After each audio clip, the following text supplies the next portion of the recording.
Weka begi chakula. Wewe. Unasikia wife? Sasa hivi muda umeenda sana. Msibani utaenda kesho. Na nitakupeleka mimi mwenyewe.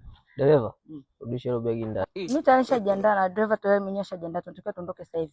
Weka begi kwenye buti niondoke. Nimesema hilo begi rudisha ndani.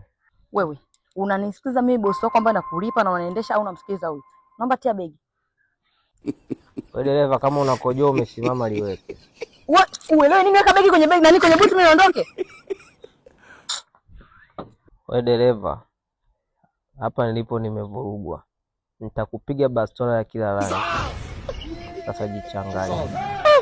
Hizo jamani. Hivi ni 150 tu 10,015 ndio tufanye tunanikosesha amani. Yaani bado hapa nilipo sijakata hela ya TASAF.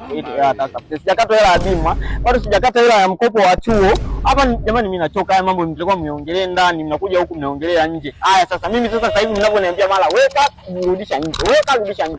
Mwisho ufike sasa muda wa kutumia kinua mgongo ushinde hata kuinuka Mungu wangu nani nachoka nyinyi jamani. Naomba watu mimi nakuelewa. Kama ni kuchelewa